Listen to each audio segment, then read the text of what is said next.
இனிமையானவள் நீதானே, இனிமையானவள் நீதானே, பிரியமானவள் நீதானே, இனிமையானவள் நீதானே.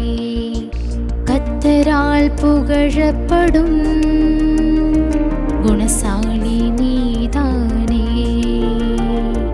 கர்த்தரால் புகழப்படும் குணசாலி நீதானே. இனியவளே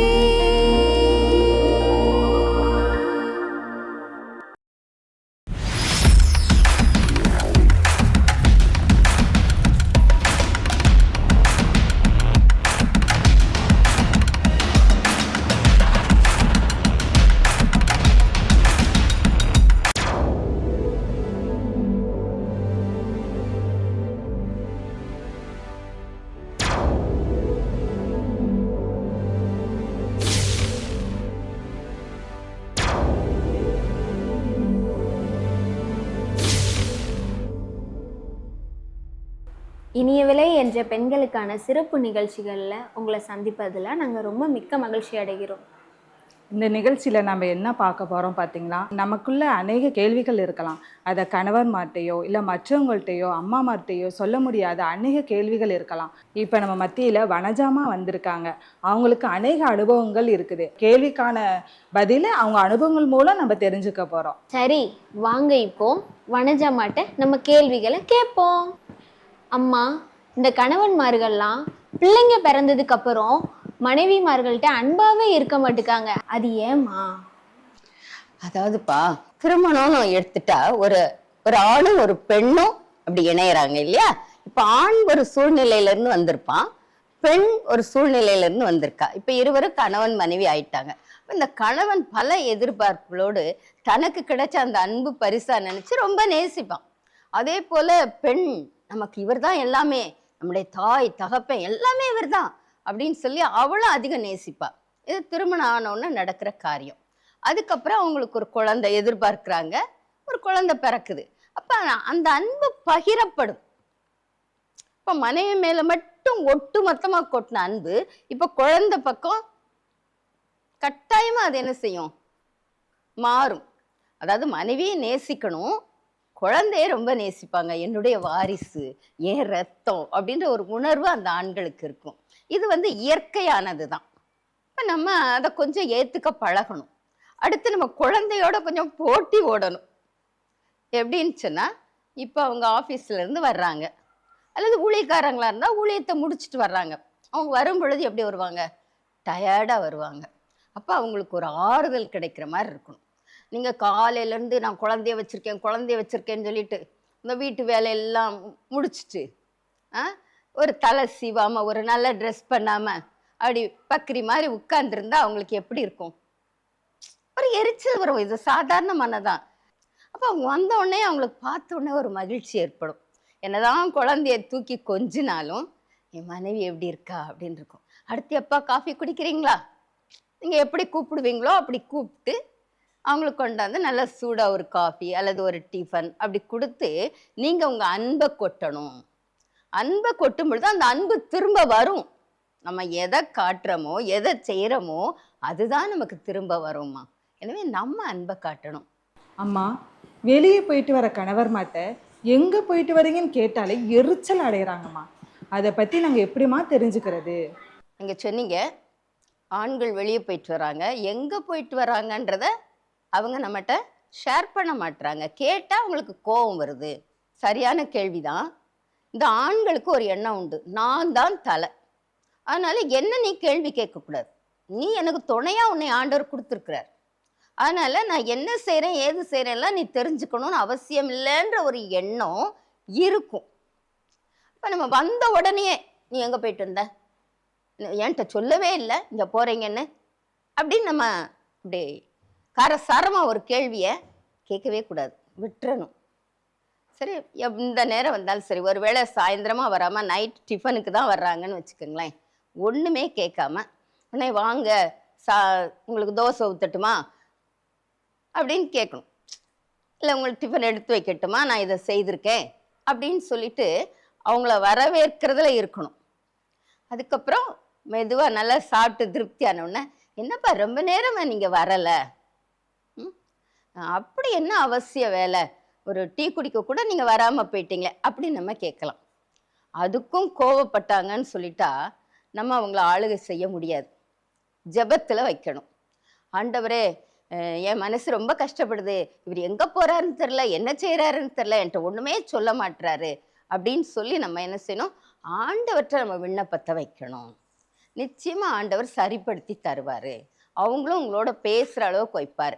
அடுத்து நீங்கள் என்ன செய்யணும், நான் இன்னைக்கு எங்கள் அம்மாவோட பேசினேன், எங்கள் அம்மா அப்படி சொன்னாங்க, எங்கள் அக்காவோட பேசினேன், எங்கள் அக்கா அப்படி போகிறாளான்னு நீங்கள் வார்த்தைகளை கொட்டுங்க அவங்கக்கிட்ட. அப்போ அவங்களுக்கு ஒரு உணர்வு வரும். என் மனைவி என்கிட்ட எல்லாமே சொல்கிறாளே, அவங்க அம்மாட்ட பேசுனதை கூட என்கிட்ட சொல்லணுமா, தேவையே இல்லையே அப்படின்ற ஒரு எண்ணத்தை ஆண்டவர் உருவாக்குவார். அடுத்து அவங்க சொல்ல ஆரம்பிப்பாங்க, நான் இங்கே போயிருந்தேம்மா அப்படின்னு சொல்லுவாங்க. அப்புறம் நல்லா பேசுகிற நேரம் கணவன் மனைவிக்குள்ள எந்த விதமான வேறுபாடு இருக்கக்கூடாதுப்பா, 2 பேருக்கும் எல்லா விஷயமும் தெரியணும், ஒருத்தர் ஷேர் பண்ணணும். இப்போ 2 பேர் ஆலோசிக்கிறப்ப தான் நம்ம குடும்பம் நல்லா போகும் அப்படின்றத உணர்த்தணும். அம்மா, எனக்கு ஒரு கேள்வி. மற்றவங்க ஏதாவது சொல்லிட்டாங்கன்னா அதை நம்பி அதை அப்படியே நம்மகிட்ட எதுவுமே கேட்டு விசாரிக்காம நம்மளை பார்த்து சந்தேகப்படுறாங்கம்மா. சந்தேகம்ன்றது பொதுவாக எல்லாருக்குமே வரும். ஏன்னா பெண்கள் வெளியேறி போகிறாங்க, காலையில் போயிட்டு சாயந்தரம் வர்றாங்க, அல்லது சில நேரம் நைட் கூட ஆயிடுது இல்லையா. இது நல்ல முக்கியமான ஒரு கேள்விதான். இதுக்கு என்னன்னா, 2 பேரும் ஒருத்தர் நம்பணும். அடுத்து யாராவது ஏதாவது சொன்னாலும் கூட அதை தான் மனைவிட்ட கேட்கணும். அவர் என்னம்மா இப்படி சொல்றாங்களே, என்ன விஷயம் ஏதுன்னு அவரும் கேட்கணும். இல்லை அவர் கேட்காம கோவமா இருக்காருன்னே வச்சுக்கிடலாம். அப்ப அதாவது பெண்கள் அவங்க என்ன செய்யணும், போய் கேட்கணும். ஏங்க அப்படி இருக்கீங்க, என்ன நடந்தது அப்படின்னு சொல்லி கேட்டா தன்னால வந்துடும். இப்படி சொல்றாங்க உன்னைய, எனக்கு எவ்வளவு கஷ்டமா இருக்கு தெரியுமா அப்படின்னு சொல்லி அவர் ஆரம்பிப்பார். அப்ப அந்த சந்தேகத்தை நிவர்த்தி செய்ய முடிவெடுக்கணுமே தவிர, நாமும் கோவிச்சுக்கிட்டு என்னைய போய் எப்படி இப்படி சந்தேகப்படலாம் அப்படின்ட்டு இருக்கக்கூடாது. இதனால குடும்பமே என்ன ஆயிரும், அந்தல சிந்தலை ஆயிரும், பிள்ளைங்க அனாதை ஆயிடுவாங்க. அம்மா, கல்யாணம் புதுசுல அடிக்கடி வெளியில கூட்டிட்டு போறாங்கம்மா. ஆனா குழந்தைங்கள்லாம் பிறந்தக்கப்புறம் கூட்டி போகாம ஏங்க வைக்கிறாங்கம்மா. பெண்கள் சார்பா உங்களுக்கு இருக்கிற ஏக்கம் எனக்கு புரியுது. உண்மைதான், பெண்களுக்கு அந்த ஏக்கம் இருக்கும். ஏன்னா திருமணமான புதுசுல 2 பேருக்கும் ஒரு ஈர்ப்பு இருக்கும். மற்றும் அவங்க 2 பேரும் மட்டும்தான் வீட்டில் இருக்காங்க. எனவே அவங்க பிளான் பண்ணி என்ன செய்வாங்க, வெளியெல்லாம் போயிட்டு வருவாங்க. அது ஒரு ஜாலி. இப்போ பிள்ளைகள்லாம் வந்துட்டாங்க. இனி பிள்ளைகளை குறித்த கரிசனை கணவனுக்கு அதிகமாக இருக்கும். ஐயோ, என் குடும்பம் முன்னேறணுமே, ஒரு வீடு கட்டணுமே, ஒரு வாகனம் வாங்கணுமே, என் பிள்ளைய நல்லா படிக்க வைக்கணுமே, இந்த எண்ணங்கள் தான் அவருக்குள்ள வந்திருக்கும். அப்ப அவர் என்ன செய்வார், கொஞ்சம் நேரத்தை அந்த வழியில தான் அவர் செலவழிச்சிட்டு இருப்பாரு. இதை மனைவி கொஞ்சம் புரிஞ்சுக்கிடணும்.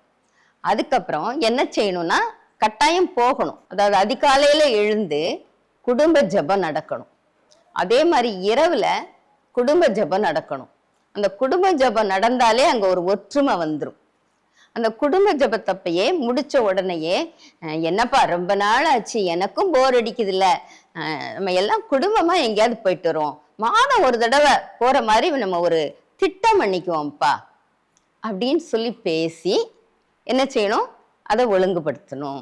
நீங்க முதல்ல ஜெபம் பண்றப்ப அங்க தேவ பிரசன்னம் வந்துடும். அதனால நீங்க சொல்லும் பொழுது உங்களுடைய விண்ணப்பம் அங்க நல்லதொரு விடையை உங்களுக்கு கொடுக்கும். நாங்கெல்லாம் பொண்ணுங்கம்மா, ஒரு வீட்டுல இருந்து இன்னொரு வீட்டுக்கு போறோம், அதுவும் கணவரை நம்பி தான் போறோம். அவங்க அது முக்கியம் இது முக்கியம் அப்படின்னு நினைக்கிறாங்களே தவிர எங்களை ஒரு பொருட்டாவே எண்ண மாட்டுக்காங்கம்மா. அது ஏம்மா? இந்த பிரச்சனை இன்னைக்கு அநேக வீடுகள்ல இருக்குமா. இந்த கணவன் என்ன செய்யறாருன்னா, தன்னுடைய தாய் என்பதான் நினைக்கிறாரு. எனக்கு தாய் தான் முக்கியம், என் தங்கை தான் முக்கியம், நீ எனக்கு முக்கியம் இல்லை, அதுக்கப்புறம் தான் நீயே அப்படின்ற ஒரு இது இருக்கு. இந்த பெண்ணுக்கு எப்படி இருக்குன்னா, எங்க அப்பா அம்மா வீட்டுல நான் அப்படி இருந்தேனாக்கும், எங்க அப்பா இப்படி நேசிப்பாரு, எங்க அம்மா அப்படி நேசிப்பாங்க, எங்க அண்ணன் எனக்கு இதெல்லாம் வாங்கி தருவான். இன்னும் இவங்க அந்த பெற்றோரை விட்டு பிரியலை. நம்ம வேதத்துல ஆரம்பத்திலேயே ஆண்டவர் என்ன சொன்னார்? கணவன் தன் தாயையும் தகப்பனையும் விட்டு தன் மனைவியோட ஒன்னா இசைந்திருப்பான். அப்ப கணவன் மனைவி இவங்கதான் முதல் வட்டம். குடும்பம்னா முதல் வட்டத்துல கணவனும் மனைவியும் தான். அது பிள்ளைங்க வந்துட்டா பிள்ளைங்க. அதுக்கு அடுத்த வட்டம் தான் உங்களுடைய பெற்றோர். அதுக்கு அடுத்த வட்டம் தான் என்னது? அதை சுற்றி வர்றதுதான் சகோதர சகோதரிகள், நண்பர்கள் எல்லாமே. இந்த குடும்ப வாழ்க்கையில மற்றவங்களை உள்ள விட்டா, மூன்றாவது நபர் உள்ள வந்தாதான் அந்த குடும்பத்துல பிரச்சனை வருது. எனவே அவங்க மூன்றாவது நபருடைய ஆலோசனையை கேட்கக்கூடாது. ஆண்டவற்ற பக்தியா இருக்கணும். அடுத்து எதுனாலும் ஒரு குடும்ப காரியங்களை திட்டடுறப்ப கணவன் மனைவியை கலந்து ஆலோசிக்கணும், மனைவி கணவனை கலந்து ஆலோசிக்கணும்.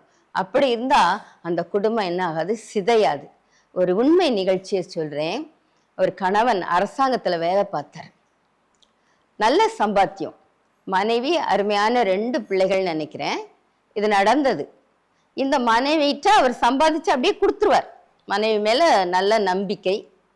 அவ பார்த்தா குடும்ப செலவு போல மிச்சம் நிறைய இருக்கு. அதை ஒரு பேங்க்ல போடலாம், எப்படியா செய்திருக்கலாம். ஆனா இவ என்ன செஞ்சா? வட்டிக்கு ஆசைப்பட்டு வட்டிக்கு கொடுக்க ஆரம்பிச்சா. கணவனுக்கு தெரியாமல். கணவனுக்கு தெரியாம மனைவி எதுவும் செய்யக்கூடாது, மனைவிக்கு தெரியாம கணவன் எதுவும் செய்யக்கூடாது. இவ வட்டிக்கு கொடுத்தா. நான் அவ்வளவு வட்டி தரேன், இவ்வளவு வட்டி தரேன்னு ஒரு பெருந்தொகையை ஒருத்தன் வாங்கிட்டான். கடைசி ஏமாத்திட்டான். எப்படி வாங்க முடியும்? இவன் ஒரு பெண், கணவனுக்கு தெரியாதுன்றது அவனுக்கு தெரியும். அதனாலதான் அவன் துணிஞ்சு என்ன செய்யறான்? ஏமாத்துறான். அவளால அந்த ஏமாற்றத்தை தாங்க முடியல. அவளுக்குள்ள ஒரு பயம். ஐயோ, என் கணவனுக்கு தெரிஞ்சா அவர் என்னை என்ன நினைப்பாரு அப்படின்னு நினைச்சு அவ தற்கொலை பண்ணிக்கிட்டான். இப்ப பாருங்க, அந்த குடும்பத்துல அந்த பிள்ளைங்க அனாதை ஆயிடுச்சு. இந்த கணவனும் தனித்தவனானான். அவன் எவ்வளவு வேதனைப்படுவான். ஐயோ, என் மனைவியை எவ்வளவு நேசிச்சேன், எல்லாத்தையும் நம்பி கொடுத்தனே அப்படின்னு நினைப்பான். அதனால என்ன செய்தாலும் 2 பேரும் கலந்து பேசி முடிவெடுத்தால் அந்த குடும்பத்துல என்ன வராது? பிரச்சனைன்றதே வராது, சந்தேகமும் வராது. இப்படியாக எல்லாத்துக்கும் அடிப்படை அன்பு தான். ஒரு சில நேரம் கோபம் வந்து திட்டினாங்கன்னா அந்த நேரம் பொறுமையா இருந்துக்கிடணுமா. இப்ப ஒரு கை வருது, இந்த கையை இப்படி எதுக்க போனாதான் சத்தம் வரும். 2 கை சேர்ந்தாதான் சத்தம் வரும். ஒரு கை வர வர ஒரு கை இந்த பக்கமே போச்சுன்னா சத்தமே வராது. அப்ப நமக்கு பொறுமை வேணும். ஆவியின் கனில நீடிய பொறுமையை சொல்லியிருக்கு. நமக்கு பொறுமையாவது வேணும். அடுத்தது எல்லாத்துக்கும் ஆண்டவரை சார்ந்திருக்கணும், நல்லா ஜெபிக்கணும். பெண்கள் தனி ஜெபம் பண்ணணும், பண்ணிட்டு தான் குடும்ப ஜெபமே. அப்படி நம்ம இருக்கும் பொழுது கர்த்தர் நம்ம குடும்பத்தை என்ன செய்வார்? ஆசீர்வதிப்பார். முப்பரி நூல் ஒரு நாள் அறாது. கணவன் மனைவி ஆண்டவர் ஒவ்வொரும் ஒற்றுமையா இருக்கும் பொழுது நம்ம குடும்பம் எப்பொழுதும் சந்தோஷமாகவும் சமாதானமாகவும் இருக்கும். அம்மா எங்க கிட்ட வந்திருந்து நாங்க கேட்ட எல்லா கேள்விகளுக்கும் அழகா பதில் சொன்னீங்கம்மா. ரொம்ப நன்றிம்மா. எனக்கு இந்த வாய்ப்பை நீங்க கொடுத்தீங்களே, உங்களுக்கும் ரொம்ப நன்றி.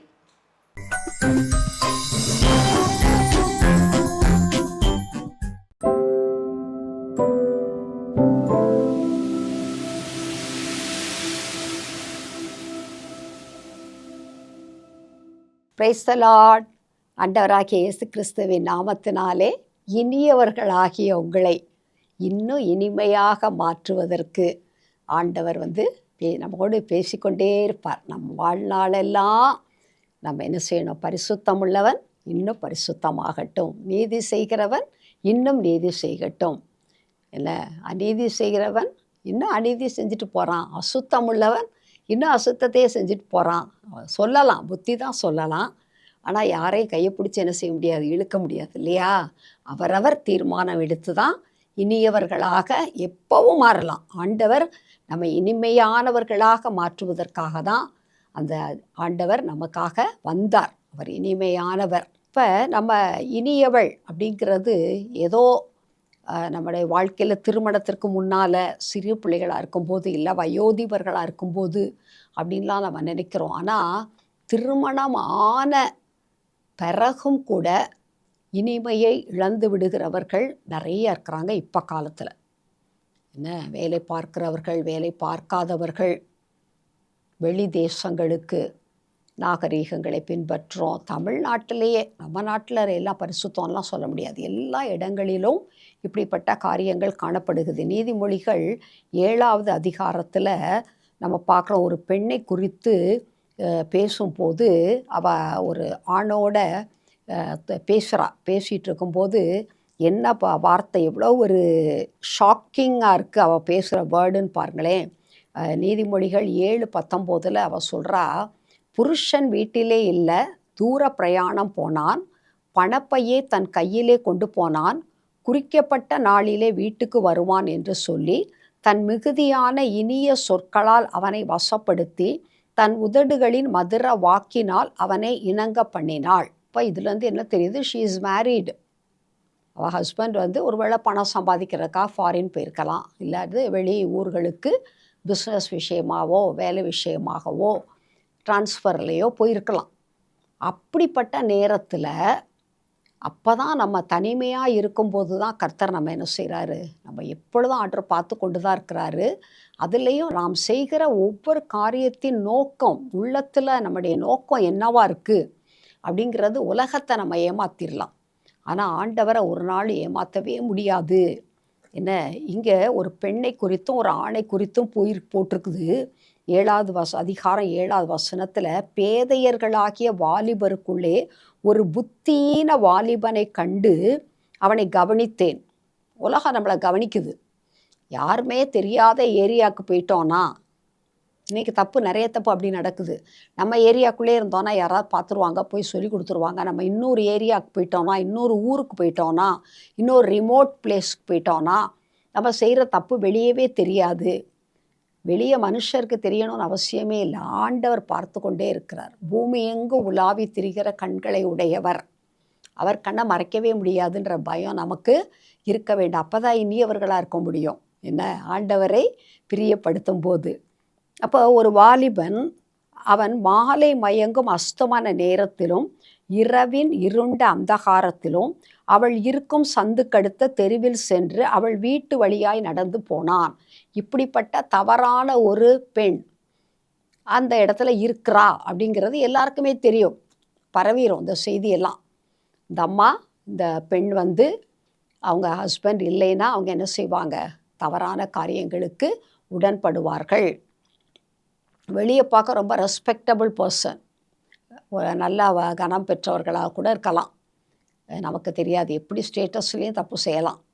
என்ன, அப்போ ஒரு வாலிபன் அதை அறிந்து, வாலிபன் என்ன, பேதையர்களாகிய வாலிபர்களுக்குள்ளே, அப்போ அந்த லேடியும் அவங்க கூட யங்காக இருக்கு, வாலிப ஸ்திரீயாக கூட இருக்கலாம்.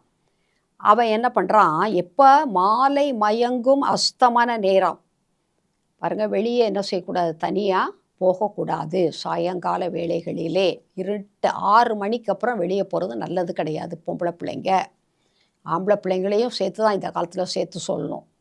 என்ன, வீடு அடங்கி இருக்க வேண்டும். இரவின் இருண்ட அந்தகாரம், நடுராத்திரியில் எந்திரிச்சு ஓடுறது யாருக்கும் தெரியாமல்.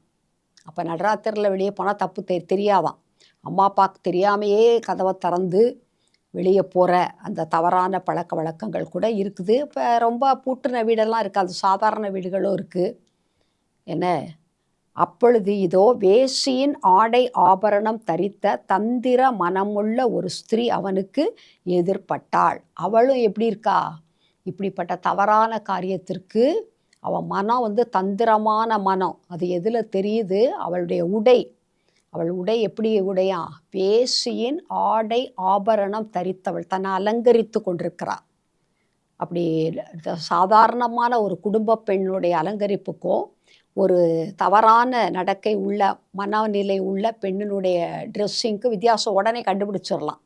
பார்த்தோடனே சொல்லிடுவாங்க இது ஒரு மாதிரி அப்படின்னு சொல்லிடுவாங்கல்ல. அப்போ பைபிளில் அழகாக போட்டிருக்கு, பைபிளில் இருக்கிறத தான் நான் சொல்கிறேன், அது இப்போ நடக்குது. வேசையின் தந்திர மனம் உள்ளவள், அவளுடைய ஆடை ஆபரணம் எது மாதிரி இருக்குதா, வேசி. அவளுடைய கேரக்டர் எப்படின்னா, வாயாடி. வாய் என்ன செய்யாது, அமைதியாகவே இருக்காது, பேசிகிட்டே இருப்பாள். ஏன்னா டு அட்ராக்ட் அதர்ஸ். ரொம்ப பேசுகிற பெண்களை என்ன செய்யக்கூடாது, நம்பக்கூடாது. பேசி பேசி பேசி பேசியே என்ன பண்ணிடுவாங்க, அவங்களும் கெட்டு அடுத்தவங்களையும் கெடுத்துருவாங்க. வாயாடியும் அடங்காதவளுமானவள். வீட்டுக்குள்ளே இருக்கணும் அப்படின்ற ஒரு அடங்குகிற தன்மை இருக்காது. அடக்கவே முடியாது அவங்களால. அவங்கள இங்கே எங்கே உட்காரணும், எங்கே நிற்கணும், எங்கே போகக்கூடாது, என்ன செய்யக்கூடாது, அதெல்லாம் அடங்கவே மாட்டாங்க. அவங்களா they are not able to control. ஏன்னா they are controlled by evil spirit. அசுத்த ஆவி அவங்கள என்ன செய்யாது, ஒரு நிலைவரமாக இருக்கவே விடாது. அதெல்லாம் ஒரு ஈவில் ஸ்பிரிட்டு தான். என்ன, அடங்க மாட்டா. அவள் கால்கள் வீட்டிலே தரிக்கிறதில்லை. நமக்கு வீடுன்னு ஆண்டவர் கொடுத்துருக்கிறார். ஆதாம் ஏவாளை படைத்து ஏதேன் தோட்டத்திலே வைத்தார். அவர்களுக்கு ஒரு இருப்பிடம் கொடுத்தாரு. நமக்கு இருப்பிடம் வீடு. அவள் என்ன செய்கிறது இல்லையா, வீட்டிலேயே தரிக்கிறது இல்லை. சில வேளை வெளியில் இருப்பாளாம், சில வேளை வீதியில் இருப்பாளாம், சந்துகள் தோறும் பதவி இருப்பாளாம். வாக்கிங் போய்கிட்டே இருப்பாள்.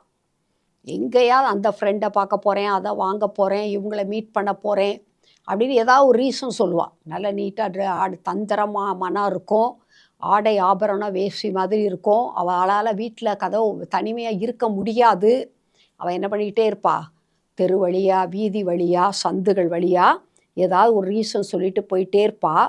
இவனை பார்த்த உடனே என்ன செய்கிறாளாம், அவள் அவனை பிடித்து முத்தம் செய்து முகம் நாணாமல் அவனை பார்த்து. பாருங்க, இதெல்லாம் ரோட்டில் நடக்குது, இன்னைக்கு நடக்குது, இல்லைன்னு சொல்லவே முடியாது. என்ன, நான் இதை பைபிள்லேயே போட்டிருக்கு. இப்படி நடக்கிற காரியங்களும் இருக்கிறது என்பது இதை பார்த்தவர்கள் செய்தவர்களுக்கு தெரியும். மனசாட்சிக்கு சமாதான பலிகள் என்மேல் சுமந்திருந்தது, இன்றைக்குத்தான் என் பொருத்தனைகளை நிறைவேற்றினேன். எவ்வளோ நல்லா இருக்குல்ல, காட்லியாக இருக்குல்ல. சமாதான பலிகளை செலுத்திட்டுருக்கேன், பொருத்தனைலாம் ஆண்டவருக்கு செலுத்திட்டு வந்திருக்கேன் அப்படின்னு சொல்லி பேசுகிறாங்க. அது பேச்சு ரொம்ப காட்லியாக இருக்குது. ஏன்னா இந்த காட்லி இல்லவா இல்லை. திருமணமானவள், அவன் பேதையராகிய வாலிபர்.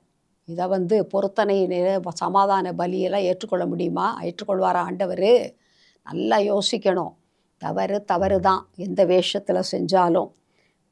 ஆதலால் நான் உன்னை சந்திக்க புறப்பட்டு உன் முகத்தை ஆவலோடு தேடினேன், இப்பொழுது உன்னை கண்டுபிடித்தேன்.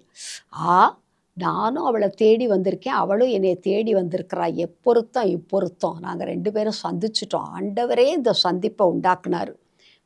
பரிசுத்தமான ஆண்டவரை இப்படிப்பட்ட விஷயங்களில் என்ன செஞ்சிடுறது, அவரையும் சேர்த்து அவருடைய நாமத்தை வீணிலே வழங்கக்கூடாது.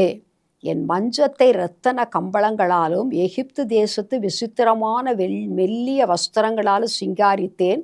என் படுக்கையை வெள்ளை போலத்தாலும் சந்தனத்தாலும் இலவங்கப்பட்டையாலும் வாசனை கட்டினேன். வா, விடியற்காலம் வரைக்கும் சம்போகமாயிருப்போம், இன்பங்களினால் பூரிப்போம். யார் கூட? தேவையற்ற சம்பந்தமில்லாத ஒரு வாலிபனோட, கணவனோடு அல்ல. அப்போ விவாக மஞ்சம் யாவருக்குள்ளும் அது கனம் உள்ளது, பரிசுத்தமானது. அதில் வேறு யாருக்கு இடமே கிடையவே கிடையாது.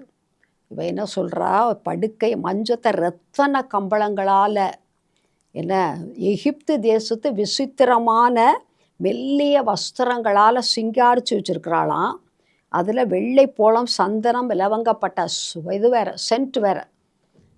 என்ன, இது சந்தனம், வெள்ளை போலம், இலவங்கை பட்டையெல்லாம் என்னது, வாசனை திரவியங்கள். அதெல்லாம் போட்டு அதை இந்த பெட்டில் படுத்த உடனேயே அது என்ன ஆகுது, மனுஷனுடைய இருதயத்தை மயக்கிற மாதிரியான ஒரு ஆயத்தம் பண்ணி, வா எங்கள் வீட்டுக்கே வா, நம்ம வேற எங்கேயும் போக வேண்டாம், விடியற்காலம் வரைக்கும் சுகபோக இன்பமாக இருப்போம், இன்பங்களினால் பூரிப்போம் அப்படின்னு சொல்கிறா. அன்பான சகோதர சகோதரிகளே, 21வது வசனம் சொல்லுது, தன் மிகுதியான இனிய சொற்களால் அவனை வசப்படுத்தி தன் உதடுகளின் மதுர வாக்கினால் அவனை இணங்க பண்ணினாள். உடனே அவன் அவள் பின்னே சென்றான். ஒரு மாடு அடிக்கப்படும்படி செல்வது போலும், ஒரு மூடன் விலங்கிடப்பட்டு தண்டனைக்கு போவது போலும். அவன் போகிறது எப்படி இருக்குது, ஒரு மாடை அடிக்கிறதுக்கு கூட்டிகிட்டு போகும்போது பார்த்துருக்கீங்களா ரோட்டில்? அதுக்கு தண்ணி வேணுமே, அதுக்கு புல் வேணுமே, அதுக்கு பாதுகாப்பு வேணுமே மாதிரி நினைக்க மாட்டாங்க. ஏகப்பட்ட மாடை 2 ஆள் தான் விரட்டிட்டு போகும். அதுக்கு எந்த விதமான எதுவுமே பாதுகாப்புமே இருக்காது, அதுக்கு எந்த விதமான பராமரிப்புமே இருக்காது. அப்படிப்பட்ட நிலைமைக்கு தள்ளப்பட்ட பெண். இனிய சொற்கள், இனியவளே, இனிய சொற்கள் யார்கிட்ட பேசுகிறோம்? கணவன்கிட்ட பேசணும், பிள்ளைகள்கிட்ட பேசணும், ஆண்டவர்கிட்ட பேசணும், அடுத்தவங்கள்ட்ட பேசணும். கஷ்டத்தில், துக்கத்தில், துன்பத்தில் இருக்கிறவர்களோடு. அப்போ நம்மளுடைய இருதயத்தின் நிறைவினால் தான் வாய் பேசும். இருதயத்தில் இயேசு இருந்தால் தான் நம் வாயின் வார்த்தைகள் இனிமையானவைகளாக இருக்கும். இருதயத்தில் இயேசுவை பேருக்கு வச்சுக்கிட்டு சொல்லிக்கிட்டு இப்படி அவருடைய நாமத்தை நம்ம என்ன செய்யக்கூடாது, தூஷிக்க கூடாது. அதற்கு தண்டனை உண்டு. ஒருவேளை திருமணம் ஆனவங்க அதனால் இவங்களை நம்பலாம் அப்படின்னு இனியவர்களை நாம் என்ன செய்ய முடியாது, 100க்கு 100 நம்ப முடியாத ஒரு கால கட்டத்தில் நாம் இருக்கிறோம். இனிய சொற்களால் வசப்படுத்துகிறவர்கள் இருக்கிறார்கள். நாம் அப்படிப்பட்டவர்களாக இருக்கவே கூடாது. என்ன, அவன் பின்னால் போகிறான், அவன் வாலிபன்னு போட்டிருக்கு, அவன் கல்யாணமே ஆகாதவனாக கூட இருக்கலாம், இல்லை கல்யாணம் ஆன வாலிப வயதில் உள்ளவனாக இருக்கலாம், எப்படி வேணாலும் நம்ம எடுத்துக்கிடலாம். எனவே தவறான உறவுகள், முறையற்ற உறவுகள், என்ன தேவனற்ற உறவுகள் எங்கே கொண்டு போகுது, என்ன அவங்கள அவள் வீடு பாதாளத்துக்கு போகும் வழி, அது மரண அறைகளுக்கு கொண்டு போய் விடும். மரண அறைனா என்னது, நரகம். பாதாளம்னா என்னது, திரும்ப ஏறி வர முடியாது. அவ்வளோ ஒரு மோசமான இடத்திற்கு இப்படிப்பட்ட உறவுகள், இனிய சொற்கள் தான் வசப்படுத்துறது, இனிய ஆயத்தங்கள் தான், இனிய சந்திப்புகள் மாதிரி தெரியலாம். ஆனால் அதனுடைய முடிவு எப்படி இருக்குது, மரண அறைகளுக்கு, பாதாளத்திற்கு கொண்டு போய் விடுகிறதா இருக்கிறது. பரிசுத்தம் இல்லாமல் ஒருவரும் தேவனை தரிசிக்க முடியாது. குடும்ப வாழ்க்கையில் பரிசுத்தம், கணவனுக்கு மனைவி உண்மையாக இருக்கணும், மனைவிக்கு கணவன் உண்மையாக இருக்கணும். அதுதான் சந்ததி, இல்லைன்னா பிள்ளைகள் பாதிக்கப்படும். ஒருவேளை உங்களுடைய கெட்டிக்காரத்தனத்தினால இதெல்லாம் மறைச்சிடலாம் அப்படின்னு சொல்லி கணவன் பார்க்கும்போது ஒரு மாதிரி, கணவன் பார்க்காத அவர் இல்லாத போது ஒரு மாதிரி, அப்படி நடக்கையெல்லாம் வேணால் இருக்கவே கூடாது. இரு வழிகளில் நடக்கவே கூடாது.